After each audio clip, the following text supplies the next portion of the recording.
함께 사도신경으로 신앙 고백하시면서 예배 자리로 나아가겠습니다. 나는 전능하신 아버지 하나님 천지의 창조주를 믿습니다. 나는 그의 유일하신 아들 우리 주 예수 그리스도를 믿습니다. 그는 성령으로 잉태되어 동정녀 마리아에게 나시고 본디오 빌라도에게 고난을 받아 십자가에 못 박혀 죽으시고 장사된 지 사흘 만에 죽은 자 가운데서 다시 살아나셨으며 하늘에 오르시어 전능하신 아버지 하나님 우편에 앉아 계시다가 거기로부터 살아있는 자와 죽은 자를 심판하러 오십니다. 나는 성령을 믿으며 거룩한 공교회와 성도의 교제와 죄를 용서받는 것과 몸의 부활과 영생을 믿습니다. 아멘. 이렇게 찬양하시겠습니다.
영원히 변치 않는 사랑 성도여 찬양하세.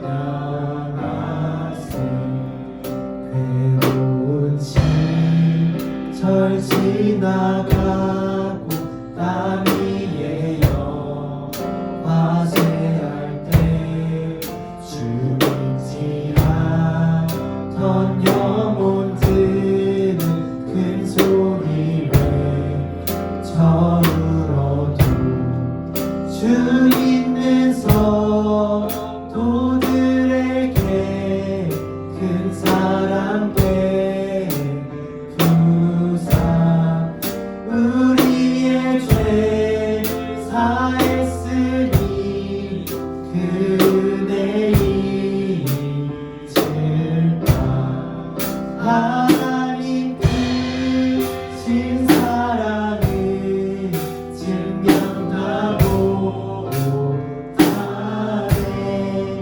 영원히 변치 않는 사랑 성도여 찬양. 하늘의 두루마리 잡고 하늘의 두루마리 잡고 바다를 물 삼아도 하늘은 하나님의 사랑 다 기록할 수 없겠네. 하나님의 크신 사랑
고달픈 삶의 은혜도 무뎌지고 곧 사라질 것에 내 맘 두네.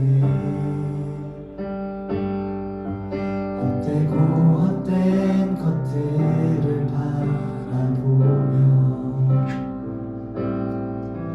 그 은혜를 놓치며 살았네.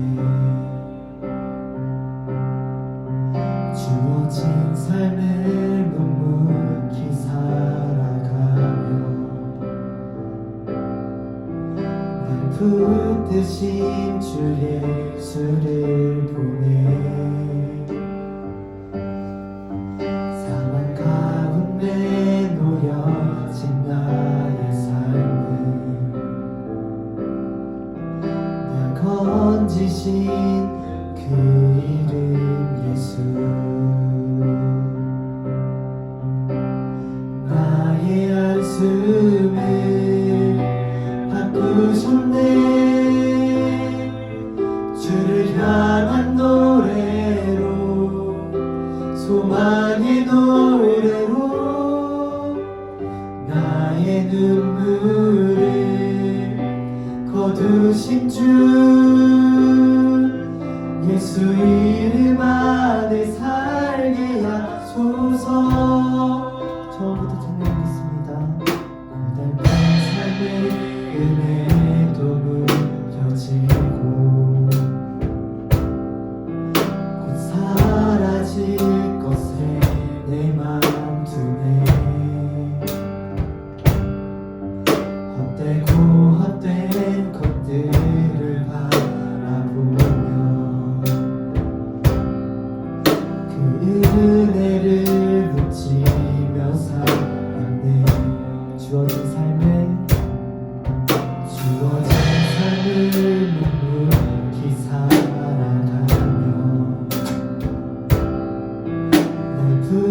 뜻인 주 예수를 보내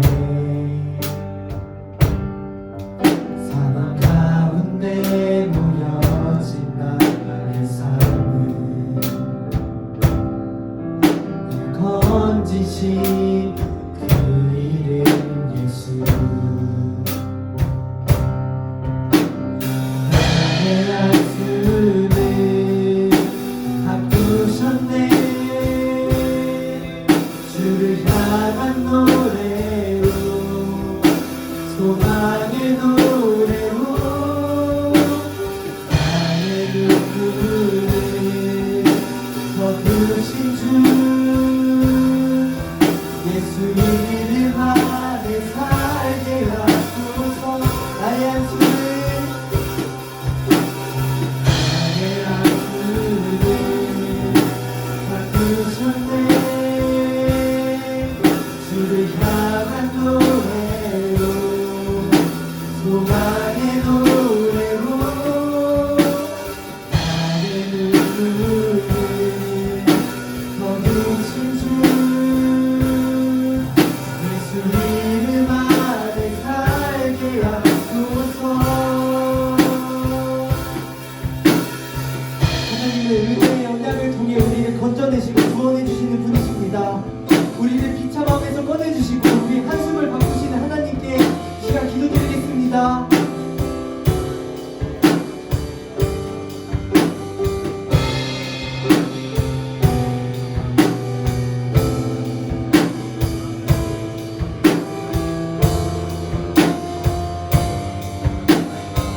나의 한숨을 나의 한숨을 바꾸셨네 주를 향한 노래로 소망의 노래로 나의 눈물을 거두신 주 예수 이름 안에 살게 하소서 하나님 신 사랑을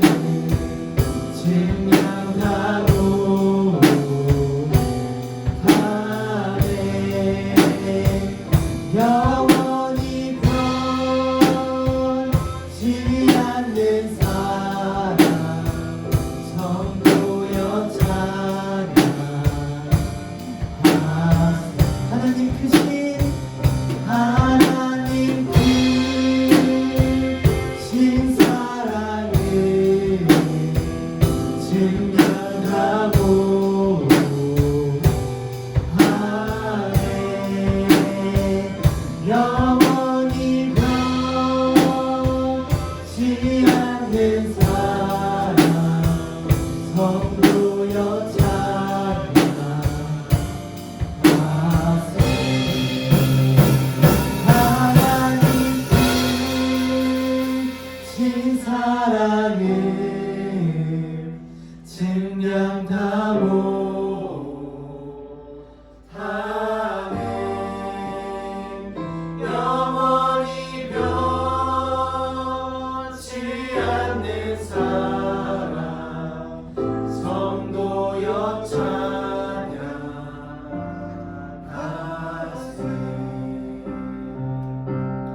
하나님께서는 죄인 되어 비참한 우리를 영원 전부터 선택하셔서 구원해 주시고 영생을 얻게 하셨습니다. 우리는 그 은혜에 감사하고 기뻐해야 합니다. 이 시간 기도드릴 때에 영원 전부터 영원까지 함께 하시는 그 크신 하나님의 사랑에 감사하는 기도드리시겠고 말씀 선포하시는 전도사님과 오늘 이 예배를 위해 다 같이 기도드리며 나아가겠습니다.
기도드리겠습니다.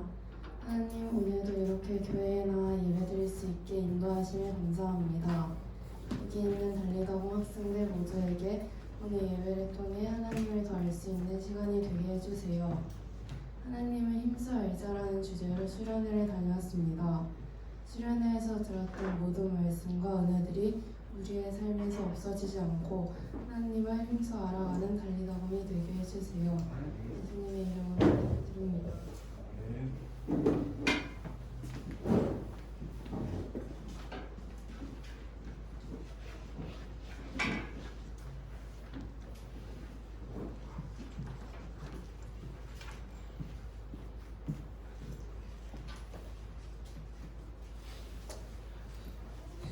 오늘 읽으신 하나님 말씀은 에베소서 1장 4절에서 6절 말씀입니다. 신약성경 309페이지입니다. 에베소서 1장 4절에서 6절 말씀입니다.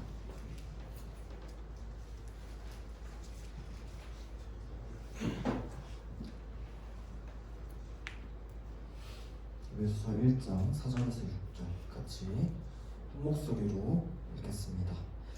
곧 창세전에 그리스도 안에서 우리를 택하사 우리로 사랑 안에서 그 앞에 거룩하고 흠이 없게 하시려고 그 기쁘신 뜻대로 우리를 예정하사 예수 그리스도로 말미암아 자기의 아들들이 되게 하셨으니 이는 그가 사랑하시는 자 안에서 우리에게 거저 주시는 바 그의 은혜의 영광을 찬송하게 하려는 것이라.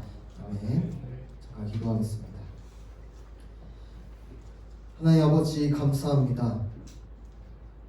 오늘도 이 추운 날 아침에 주님 앞에 나와서 주님께 예배를 드립니다. 주님, 우리를 예배자로 불러주시며 감사드립니다. 주님, 이 시간 우리가 주님의 말씀을 들을 때에 성령 하나님께서 우리의 마음을 조명하여 주시고 주님의 말씀을 듣고 깨달아 알 수 있는 그런 역사를 허락하여 주시옵소서. 예배 처음부터 끝까지 주님께만 올려드리오며 감사드리며 예수님 이름으로 기도드립니다. 아멘. 네. 우리가 지난 4주 동안 어떤 주제에 대해서 좀 나누었었죠? 인간의 죄와 타락에 대해서 깊게 알아봤습니다. 오늘부터는 이제 하나님의 사랑과 은혜에 대해서 하나씩 살펴보는 시간을 쭉 가지게 될 텐데, 우리 벌써 20분까지 넘었어요. 벌써 20분인데 다시 한번 소요리 문답의 구조를 조금 살펴볼 필요가 있겠죠. 자, 이 구조를 좀 봅시다. 자, 한번 생각을 해볼게요. 우리가 1문에서 사람의 주된 목적에 대해서 배웠어요. 사람의 주된 목적은 하나님을 영화롭게 하고 그분을 영원토록 즐거워하는 것이라는 것. 그 다음에 성경에 대해서 배웠어요. 성경이 특별 계시라는 것, 그리고 계시에 대해서, 계시는 감추어진 것을 드러내신 것인데 구원에 대한 계시와 또 하나님을 알만한 계시, 일반 계시로 살펴봤어요. 성경은 그러면 성경이 뭘 얘기하고 있냐라고 했을 때 하나님에 대해서 믿어야 할 것, 그리고 하나님께서 사람에게 요구하시는 것, 이렇게 두 가지를 얘기하고 있다고 알게 되었어요. 자, 그래서 4문에서 38문까지는 하나님에 대해서 믿어야 할 것에 대해서 쭉 우리가 살펴봅니다. 하나님에 대해서 뭘 믿어야 되냐? 우리가 믿는다 하는데 그럼 우리의 믿음은 어딜 향해 있어야 하냐?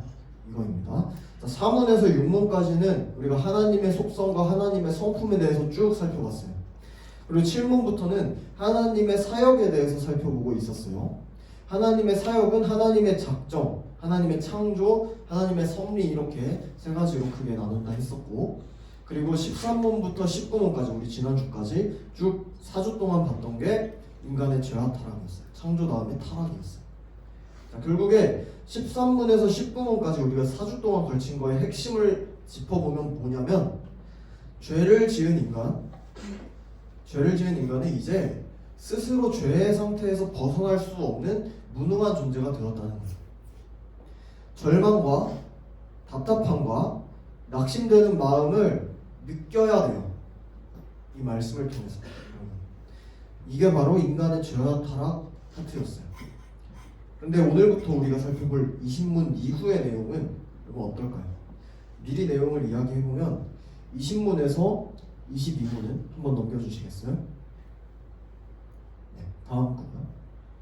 자, 오늘 이 신문이고 저 오른쪽에 20문에서 22문까지는 사람이 스스로 죄로부터 벗어날 수 없기 때문에 스스로 죄로부터 벗어날 수 없으면 어떻게 해야 돼요? 구원이라는 것은 반드시 사람이 아닌 다른 곳에서 와야 된다는 거예요. 외부에서. 사람의 내부에서 구원이 오는 게 아니라 외부에서 구원이 와야 된다는 거예요. 즉 오직 그리스도라는 존재를 통해서 구원이 반드시 오게 된다는 것을 분명하게 짚어줄 거예요. 20문에서 22문까지. 그리고 23문에서 28문까지는 그 그리스도라는 존재, 그 구속자라는 존재가 어떤 일을 행하셨는지, 그리고 그 일이 그러면 우리한테 어떻게 연결이 되는지, 지금 하신 게 아니라 이전에 하셨는데 우리랑 어떻게 연결이 되는지 2000년 지나서 그거를 살펴볼 거예요. 그 다음에 그럼 성령 하나님께서 우리에게 그 구원이라는 거를 어떻게 실제적으로 적용시켜 주는지 그 원리에 대해서 살펴볼 거예요. 그냥 덮어놓고 믿어라 아니에요. 그 성경적 원리를 살펴볼 거고요. 그 다음에 쫙 살펴본 다음이 39문부터가 이제 그럼 구원받은 사람에게 하나님께서 뭘 요구하시냐? 원래 아담에게 요구하셨던 그런 것이 우리에게 이제 적용이 되는데 우리에게 뭘 요구하시냐? 그게 우리가 지켜 행해야 할 율법입니다. 자, 여기까지 이제 구조가 이렇게 된 거예요, 여러분. 이제 이 신문을 쭉 보면서 이 구조를 한 번 더 잘 짚고 넘어가길 바랍니다. 그래서 오늘 말씀을 통해서 그럼 본격적으로 죄에 빠진 인간이 어떻게 구원을 받게 될 수 있었는지 성부 하나님의 예정과 관련돼서 살펴보도록 하겠습니다. 자, 여러분, 모든 사람이 반드시 겪게 되는 것이 한 가지 있어요. 모든 사람은 죽습니다. 여기에 반대하는 사람은 아무도 없겠죠? 안 죽는 사람 있어요? 다 죽어요. 100년 안에 다 죽어요. 장담합니다. 안 죽을 수도 있나? 한 110년? 120년 안에 다 죽을 거예요. 네. 자, 그래서 역사 속에서 지금 역사가 굉장히 오래됐죠. 몇천 년 됐어요. 최소. 이 역사 속에서 수많은 사람들이 이 죽음이라는 것에 대해서 극복하기 위해서 굉장한 노력을 해왔어요. 자, 몇 가지 예를 들어볼게요. 자, 첫 번째. 그리고 고대 이집트 문명은 사후세계를 믿었어요. 죽음을 극복하고자 사후세계를 믿고 왕이랑 귀족들의 시신을 미라로 보존을 했어요. 미라로. 그리고 피라미드라는 걸 만들어서 이 영생을 기원했어요. 죽음 이후의 세계에 소망을 건 거예요. 이 사람들은. 자, 그리고 또 유명한 이야기가 있죠. 진시황이라는 사람이 영원히 살기 위해서 불로초를 찾아 떠났다. 이런 얘기도 우리가 들을 수 있어요. 영생에 대한 갈망이죠. 자, 그 다음에 자, 오늘날에도 보면은 의학을 통해서 수명을 계속 연장하고자 노력하고 있어요. 더 나은 삶의 질, 더 긴 수명을 위해서. 그죠? 그리고 냉동 보존 기술이 어느 정도 발전이 돼서 냉동 인간으로 지금 어는 것까지는 가능해요. 아직 깨어나는 건 안 되는데, 그래서 언 상태로 나중에 기술이 한참 뒤에 발전했을 때, 해동 기술이 발전했을 때 나를 깨워주세요 이렇게 깨어나고자 어마어마한 금액을 붓는 사람들도 있어요. 또 SF 영화에서 보듯이 뇌의 그 정보를 디지털화 시켜서 영생을 얻고자 하는 디지털 불멸의 방법도 개발시키고 있는 것 같아요. 자, 이 모든 게 죽음을 극복하기 위해서, 죽음을 뛰어넘기 위한 사람들의 노력이고 발버둥이에요. 옛날부터 지금까지 변한 게 없어요. 다 사람은 뭐 삶에 의미 없다 이렇게 하지만은 오래 살고 싶어요. 영원히 살고 싶어요. 그런데 그럼 그 누구도 죽음을 극복할 수 있는 사람은 없었어요. 모든 사람이 죽었어요. 죽었고 지금도 죽고 있고 앞으로도 죽을 거예요. 다 죽어요. 인류 문명은 오랜 시간에 걸쳐서 수많은 노력을 했어요. 죽음을 극복해 보고자. 그런데 결국에 그 노력들 끝에 생명과 죽음의 주관자이신 하나님에 대해서는 알지 못했어요. 이 사람들의 지혜로는 하나님을 알 수 없었기 때문인데요. 그 사람들이 얼마나 죽음으로부터 발버둥을 치든지 간에 결국에 영생과 구원에는 절대로 이룰 수 없어요. 장담합니다. 죽음을 절대로 극복할 수 없어요. 이 사람들은. 우리 PPT 고린도전서에 바울의 고백을 한번 같이 읽어볼게요. 고린도전서 1장입니다.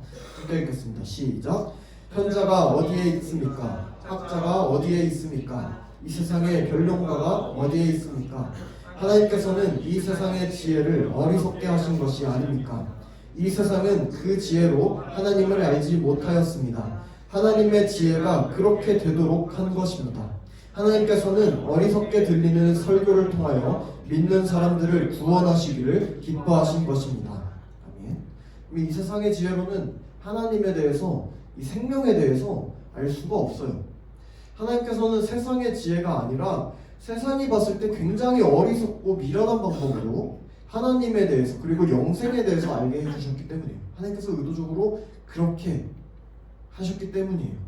하나님께서는 여러분 앞에 놓인 성경 말씀을 통해서 특별 계시를 통해서 또 오늘 여러분이 전사님을 통해서 듣고 있는 이 설교 말씀을 통해서 영생의 그리고 구원에 이르는 참된 지식을 전해주고 계십니다. 그리고 우리는 지난 4주간에 걸쳐서 인간의 죄와 비참함에 대해서 알아봤어요. 특히 하나님과의 관계가 단절된 사람이 절대로 이 죄로부터 벗어날 수가 없고 죄의 값을 다 갚을 수도 없는 무능한 상태가 되었다는 사실을 알게 됐어요. 근데 이것만으로는 너무 찝찝하고 답답해요. 이것만으로 그냥 넘어가기는 너무 답답하죠. 그러면 하나님께서 우리가 알고 있는 선하고 그 영광스러운 하나님께서 이렇게 비참한 상태에 처한 사람을 그냥 두셨을까? 우린 질문해 봐야 돼요. 그것이야말로 하나님이 정말로 선한 분이신지 아니신지 우리가 질문할 수 있잖아요. 하나님께서 그렇게 두지 않으셨어요. 오늘 소요리 문답 20문을 같이 한번 살펴보겠습니다. 전사님이 물으면 여러분이 답하면 됩니다. 자, 물으면 답해 주세요. 하나님은 모든 인류를 죄와 비참한 상태에서 멸망하게 내버려 두셨나요? 하나님은 자신의 순전하고 기뻐하시는 뜻대로 영원 전부터 어떤 사람들을 영생을 위하여 선택하시고 은혜의 언약을 세우셔서 구속자로 말미암아 저희를 죄와 비참한 상태에서 건져내시고 구원의 상태에 이르게 하셨습니다. 자, 사랑과 은혜의 근원 되시는 하나님께서는 죄에 빠진 사람을 구원하시기 위해서 언약을 세우셨어요. 언약이라는 방법으로 구속자를 통해서, 구속자라는 존재를 통해서 사람을 죄로부터 건져내서 구원에 이르도록 하셨는데 지금부터 그 내용을 하나씩 좀 살펴보도록 하겠습니다. 자, 우리가 계속해서 살펴봤다시피 아담과 하와가 죄를 짓고서 하나님께로부터 피해서 숨었어요. 죄로 인해서 하나님과의 관계가 단절됐어요. 하나님께서 말씀하신 그대로 이 사람들은 죽을 운명에 처했고 그대로 심판에 놓이게 됐어요. 그런데 아담이라는 사람이 어떤 존재였냐가 중요해요. 아담은 모든 인류의 대표였어요. 국가대표처럼 대표였어요. 하나님과 맺은 언약도 약속도 모든 인류의 대표로서 맺은 약속이었어요. 그런데 이거를 무슨 언약이라 했냐면 행위 언약이라고 했어요. 행위 언약. 아담이 행동하는 거에 따라서 하나님과의 그 약속이 깨어지기도 하고 이루어지기도 하는 거기 때문에 행위 언약이었어요. 아담은 인류의 대표로서 이 행위 언약을 이루는 것에 성공했어요? 실패했어요? 실패했어요. 아담은 인류의 대표로서 언약을 어기고 금지된 열매인 선악과를 먹은 거예요. 언약을 어기고 먹은 거예요. 그래서 아담이 타락함과 동시에 모든 인류가 아담 안에서 타락했다. 이 사실이 죄의 전가였어요. 그렇죠? 지난주에 살펴본 죄의 비참함에 대해서 우리가 모두가 이제 겪게 된 거예요. 죄의 비참함을, 죄의 전가를 통해서 모든 인류가 죽음과 하나님의 심판 아래에 놓이게 되었고, 원래는 없었어요. 원래는 죽지 않고 원래 심판에 놓이지 않는 존재였어요. 그런데 아담이 행위 언약에 실패했기 때문에 그렇게 놓이게 된 거예요. 하나님 나라의 백성이 아니라 이제 죄의 종이 되었어요. 하나님의 권세 아래에 놓인 게 아니라 이제 사탄의 권세 아래에 놓이게 되었어요. 그래서 세상이 요 모양 요 꼴 이 상태라고 얘기했어요. 그렇죠? 그런데 하나님께서 사람을 죄와 비참한 상태에 두지 않으셨다고요.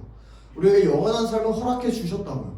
오늘 본문 PPT 예배소서 1장 5절 말씀 같이 한번 읽어보겠습니다. 시작. 하나님은 하나님의 기뻐하시는 뜻을 따라 예수 그리스도를 통하여 우리를 하나님의 자녀로 삼으시기로 예정하신 것입니다. 아멘. 그리고 이게 우리를 예정하신 것이 바로 하나님 자신의 순전하고 기뻐하시는 뜻이었다고 말씀하고 있어요.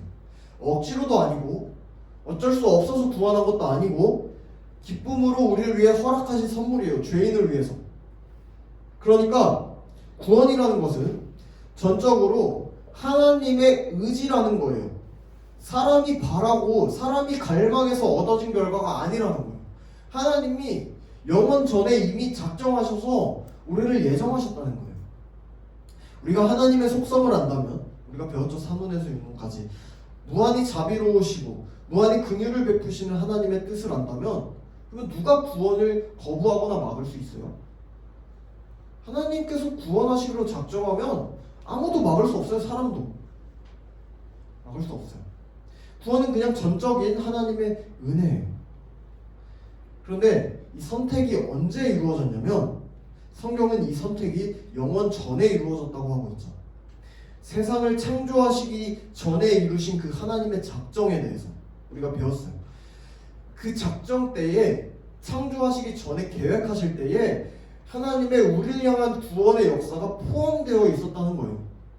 하나님이 시간 위에 일하시기 때문에, 시간에 구애받지 않으시기 때문에 우리처럼 원인과 결과 뭐 이런 거에 구애받지 않으십니다. 하나님 영원 전에 이미 작정하시는 거예요.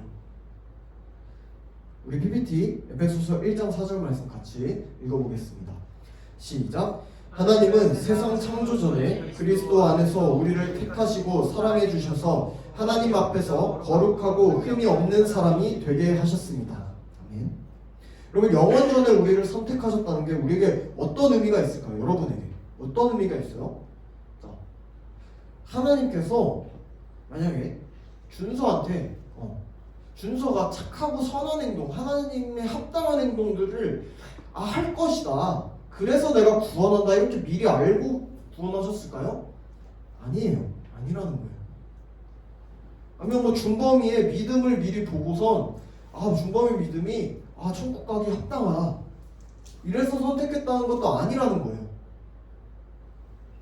영원 전에, 창세 전에 우리를 선택했다는 것은 우리의 행위나 우리의 어떤 믿음의 어떤 그 단단함이나 강함 정도가 우리의 구원에 들어갈 여지가 전혀 없다는 거예요. 우리가 뭐 잘해서, 우리가 뭐 잘 믿어서 구원에 들어갈 여지가 전혀 없다는 거예요. 창세 전에 우리를 구원하시기로 작정하셨다는 것, 그런 의미예요. 구원은 오직 하나님의 은혜다라는 거예요. 이것이 우리가 믿는 하나님의 무조건적인 선택이라는 거예요. 자, 여기서 그럼 잠깐 선택에 대한 얘기를 좀 짚고 갈게요. 자, 하나님께서 무조건적인 은혜로 우리의 행위랑 우리의 행동이나 우리의 어떠함과 상관없이 우리를 선택해 주셨다는 건 사실이에요. 사실이에요. 그런데 그 목적이 뭔가가 중요해요. 자, 이거를 만약에 이상하게 오해하거나 이상하게 해석하면 우리는 심각한 오류에 빠질 수 있습니다. 구원파 같이 구원받았으니까 끝이다, 이렇게 빠질 수 있어요. 그럼 그게 아니죠. 자, 하나님께서 어떤 사람들을 선택해서, 모두가 아니에요, 어떤 사람들이에요. 어떤 사람들을 선택해서 구원의 은혜를 베푸신 이유는 그 선택된 백성들이 하나님을 닮아서 거룩한 삶을 다시 살아갈 수 있도록 하기 위함이에요. 하나님 나라의 백성, 에덴 동산에 거할 수 있는, 그 하나님의 나라에 거할 수 있는 그 삶을 다시금 살게 하기 위함이에요. 그러면 구원으로 선택된 자들에 있어서 거룩한 삶이라는 거, 성령의 열매를 맺는다는 거, 이거는 여러분 선택을 받기 위한 조건이에요, 아니에요? 조건이에요, 아니에요? 조건이 아니라는 거예요. 그거랑 상관없이 구원 건지시고 그 다음에 살게 하기 위함인 거예요. 여러분이 어떻게 뭘 잘해갖고, 여러분이 어떻게 뭐 하나님의 뜻을 잘 행해서 구원을 받는 게 아니라는 거예요. 구원을 받게 한 후에 하나님이 그렇게 만드신다는 거예요. 그러면 선택 후에 자연스럽게 우리 삶에 따라오는 열매가 바로 거룩한 삶이라는 거예요. 그죠? 자, 이거 잘 정리되어야 돼요, 여러분. 하나님은 이런 방식으로 하나님의 영광을 드러내시기를 기뻐하셨어요. 그래서 우리를 기쁜 뜻 가운데 선택하신 거예요. 이거를 자신의 기쁘신 뜻이라고 하신 것처럼 하나님께서 우리를 선택하신 이유는 하나님의 은혜가 얼마나 큰지, 하나님의 은혜가 얼마나 풍성한지를 온 세상 가운데 나타내고자 하시는 거예요. 하나님께서 창조하신 이 세상 가운데. 그렇기 때문에 여러분, 자, 이 순서가 잘 돼 있잖아요. 내가 하나님의 선택된 백성이라고 고백하면서 정작 우리 삶이 끝까지 죄 가운데서 헤어나오지 못하고 우리의 삶의 열매가 끝까지 성령의 열매는 하나도 없고 하나님을 향해서 나아가기를 싫어하고 예배드리기를 싫어하고 귀찮아한다면, 세상과 구별되지 못한 삶을 산다면, 여러분, 이 사람은 하나님의 그 선택된 목적을 아는 사람이에요? 모르는 사람이에요? 모르는 사람이에요. 하나님께서 나를 선택하시고 구원하셨다는 그 이유를 모르는 사람이에요. 그러면 하나님의 은혜를 헛것으로 여기고 별로 중요하게 여기지 않고 남용하는 사람은 결국 실제로 하나님의 선택된 백성이라고 보기 힘든 거예요. 역으로 가야 돼요. 너가 그런 행동을 안 했으니까 구원을 받은 게 아닌 게 아니라, 구원을 받은 사람이라면 반드시 하나님의 선택을 언젠간 알게 돼 있어요. 따라가게 돼 있어요. 성령의 열매를 맺게 돼 있는 거예요. 그래서 역으로 이렇게 가는 거예요. 우리의 삶에 이런 열매가 있는가 없는가 중요합니다. 자, 그러면 이렇게도 이야기할 수 있어요. 예정론이랑 관련된 내용이지만 짧게 다룰게요. 자, 하나님이 얼마만을 선택했다는 거는 그럼 그 다른 사람들은 선택하지 않으셨다는 거 아닌가요? 라고. 그럼 하나님은 공평하지 않으신 분 아닌가요? 왜 나는 선택하고 쟤는 선택 안 해요? 아니면 왜 쟤는 선택하고 나는 선택 안 해요? 이렇게 질문할 수 있죠. 자, 하나님이 얼마를 선택하고 다른 이들을 선택하지 않은 것은 하나님의 주권과 은혜를 동시에 보여주는 거예요. 사실 다른 이들을 전부 선택해야 될 이유는 하나님께 전혀 없어요. 전혀 없어요.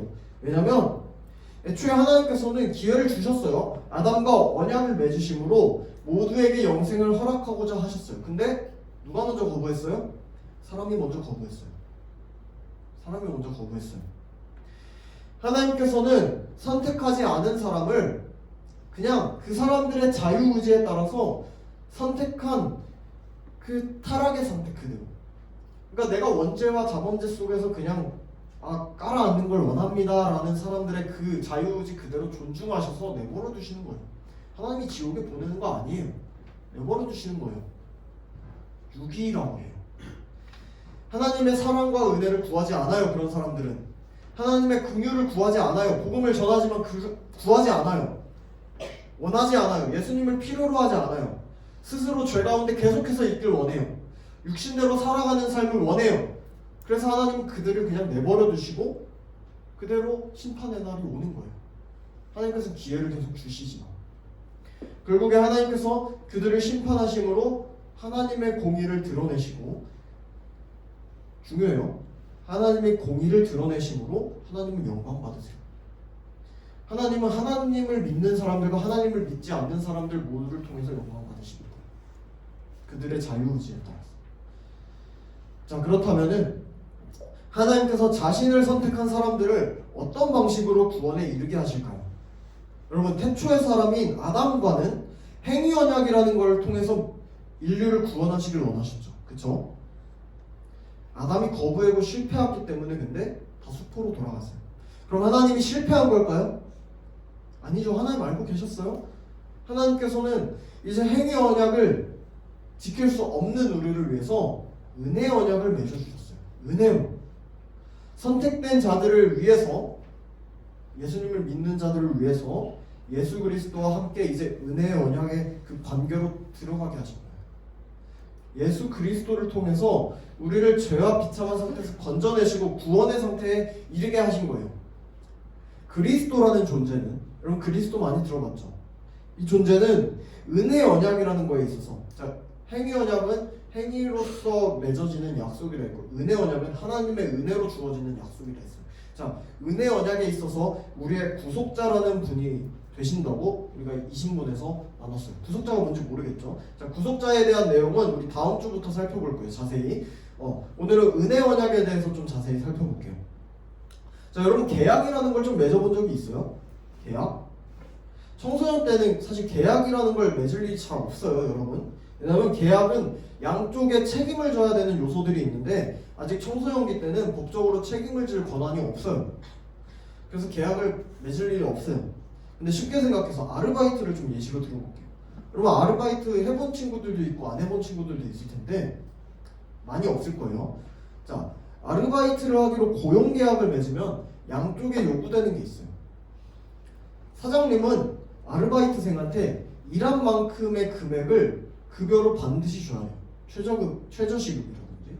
최저시급에서 막 얼마 까고선 주면 이거 고용부에 신고할 수 있죠. 자, 그러면 아르바이트생은 사장이 요구하는 만큼의 노동을 착실히 다 해야 돼. 돈만 받고 일 안 하면 월급 루팡이라 해요. 돈만 받고 일 안 하면 사기예요. 그러면 안 돼요. 노동을 착실히 다 해야 돼요. 둘 중에 하나라도 이 계약을 위반하는 시에 둘의 관계는 깨어지거나 법적 관계가 깨어지거나 법을 어기는 것이기 때문에 고소를 당할 수 있어요. 그렇죠? 양쪽의 책임이 반드시 필요해요. 계약에는.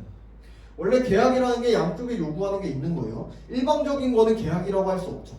그냥 은혜죠. 일방적인 거. 아담과 하나님이 맺으신 행위 언약이라는 것도 양쪽에 요구되는 게 있었어요? 없었어요? 있었어요.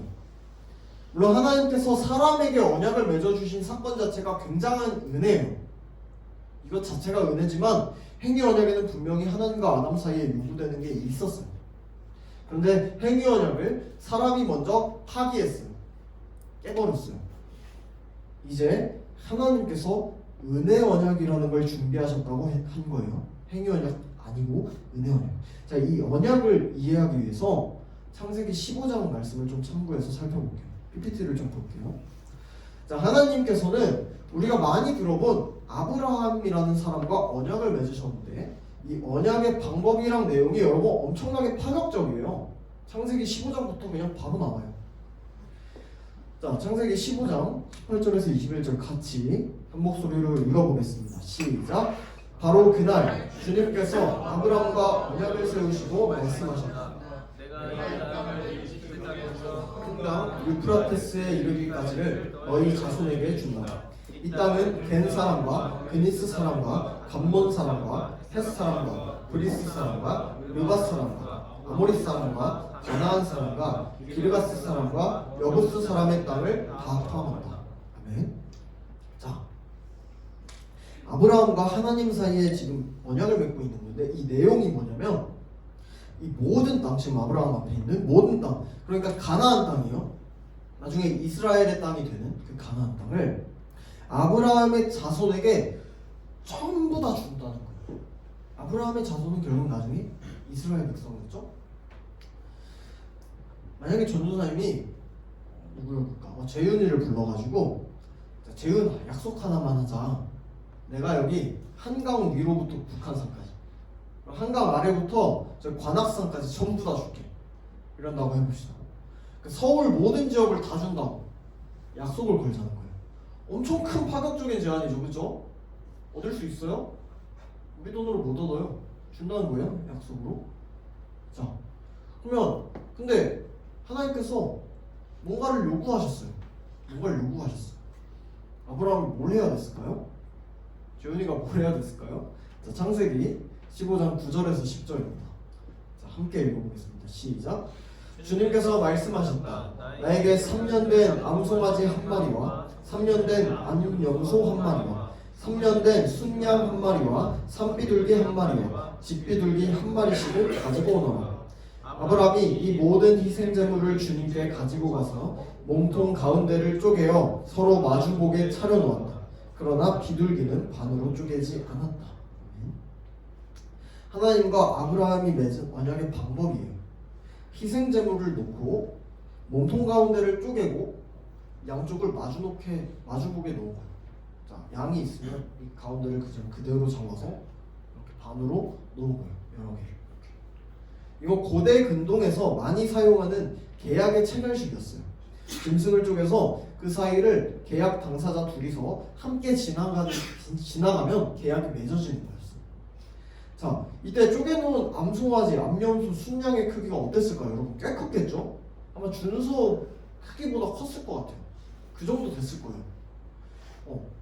그죠? 거의 우리 몸통만 해요. 이 짐승들을 반으로 다 갈라놓고 그 사이를 지나가면 어떤 느낌이었을까요? 자, 끈적한 피비린내가 났을 거예요.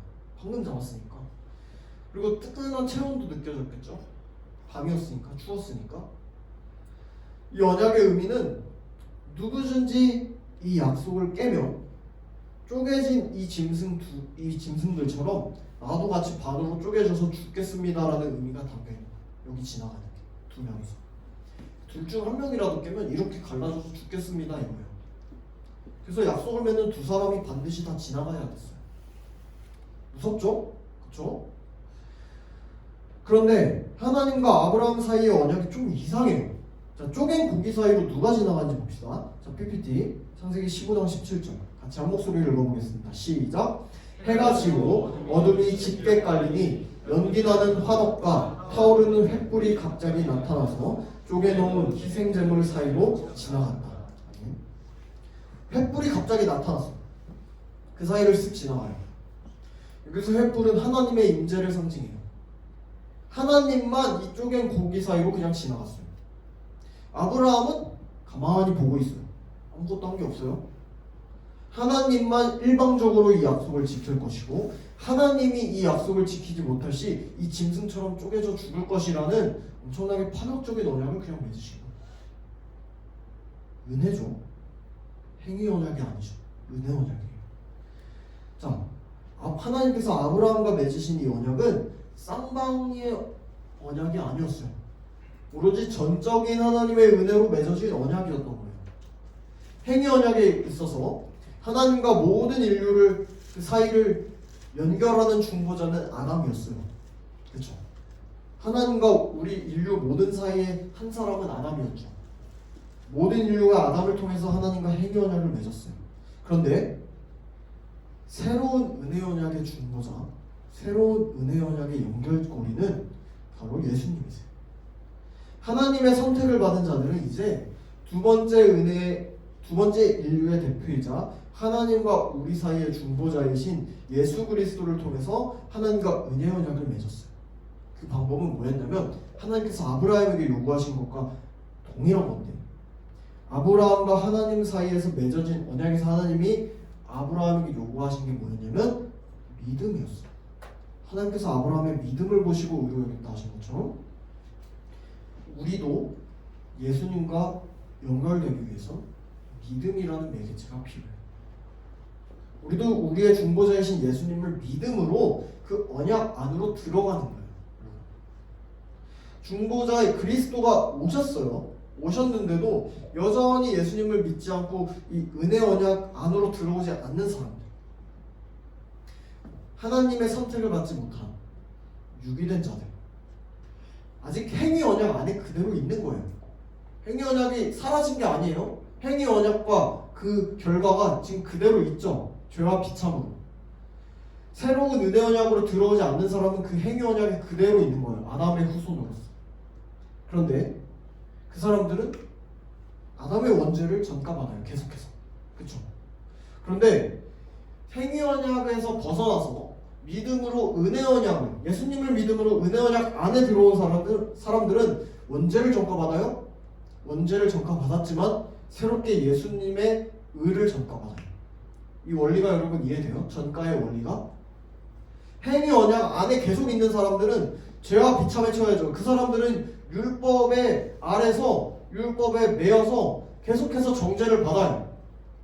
그런데 은혜 언약 안으로 들어온 사람들, 은혜 언약 안에 있는 사람들은 이제 죄로부터 구원되어서 영원한 생명에 참여하게 된다는 거예요.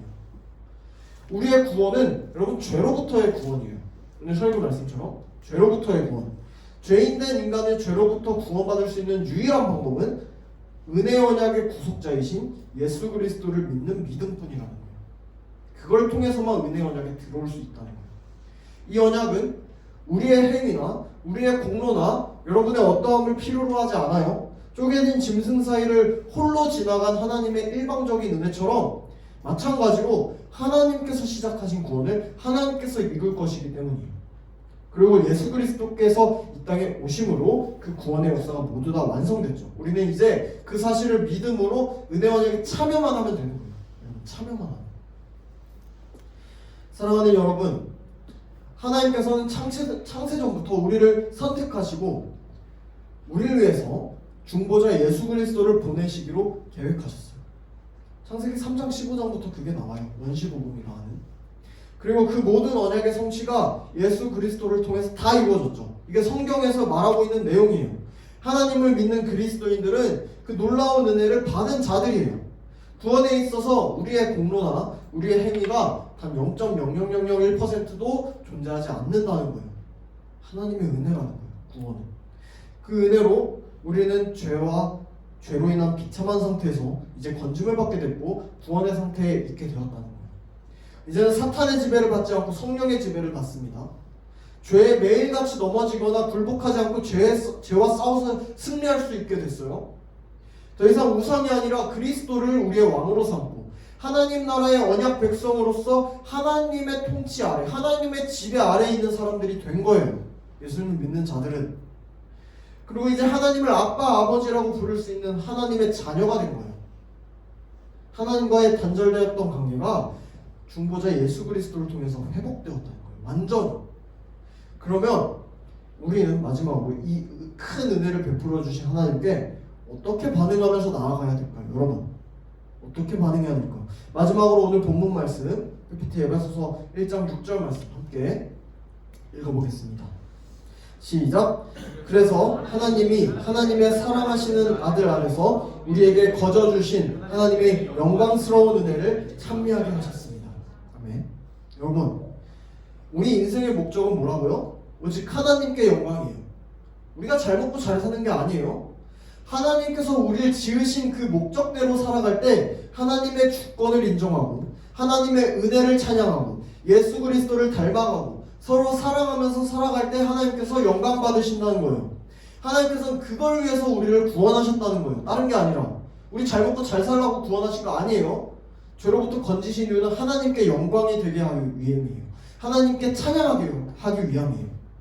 우리의 행위나 우리의 잘남으로 하나님이 영광 받으시는 게 아니라는 거예요.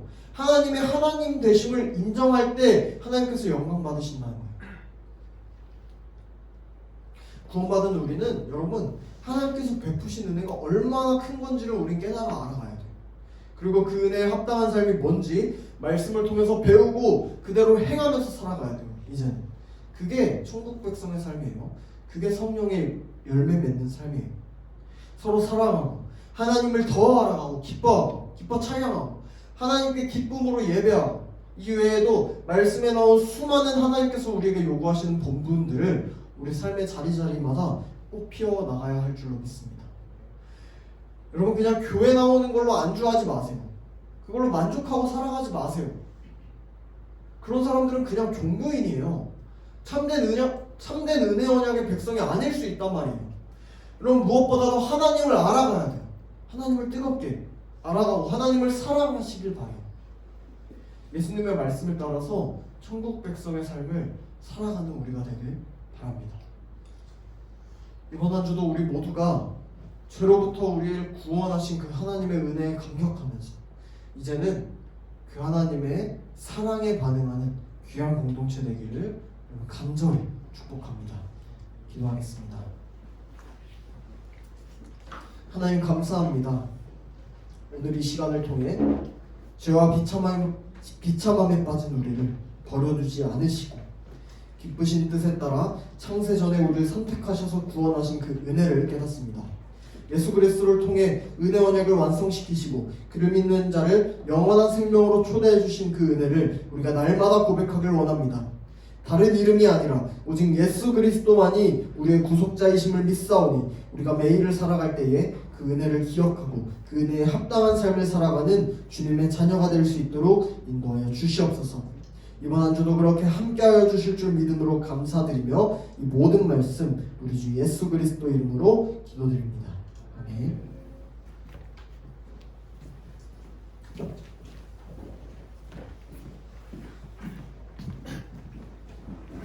찬양하시면서 준비하시는 곡도 하겠습니다.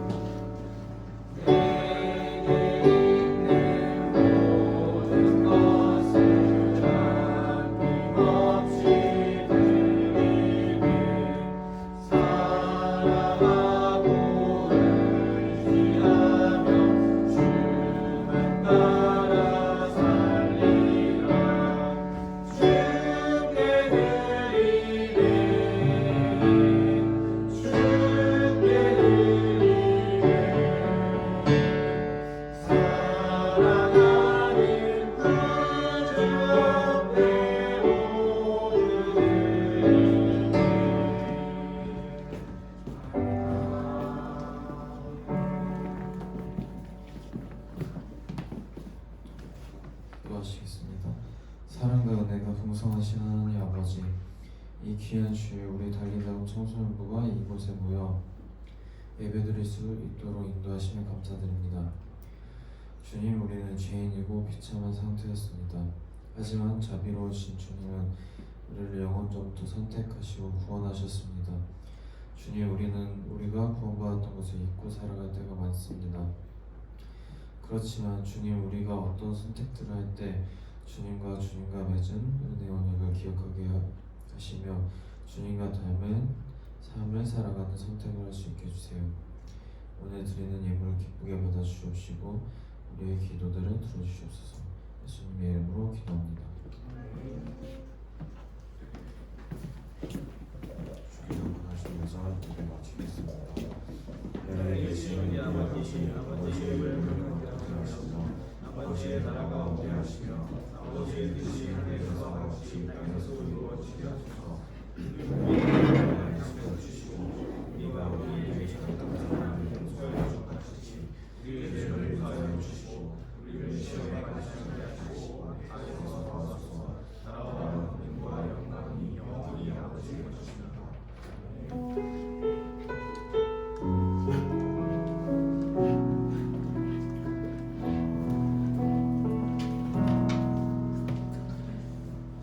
광고 드리도록 하겠습니다. 일단 19문 암송한 분 있나요? 네, 없습니다. 다음 주는 20문입니다. 여러분 도전을 하세요. 도전하시기 바랍니다. 자, 그리고 2월부터 넷째 주에 원세대 예배 있다는 걸 계속 얘기하고 있어요. 여러분 잘 참고하셔서 오후 예배까지 참석할 수 있길 바랍니다. 넷째 주에요. 23일. 자, 그 다음에 오늘 양육 모임이 있습니다. 다음 주까지 있고요. 오늘도 동일하게 12시 30분에 저기 안쪽 큰 방에서 모이도록 하겠습니다. 자, 그리고 오늘 이제 새로운 친구가 왔는데 전도사님 막내 동생이에요. 명유민이라는 친구고 네, 잠깐 일어서세요. 박수 한번. 부산 살다가 지금 서울 고등학교에 편입을 하게 돼가지고 지금 학기 중에는 좀 우리 교회에 같이 나와서 신앙생활을 하게 될 것 같아요. 그래서 오늘 이제 저기 최지원 선생님과 새가족반 교육을 좀 받고 수료를 하시면 되겠습니다. 네, 그래서 오늘 광고는 이렇게고요. 공과 시간으로 모이도록 하겠습니다. 수고하셨습니다.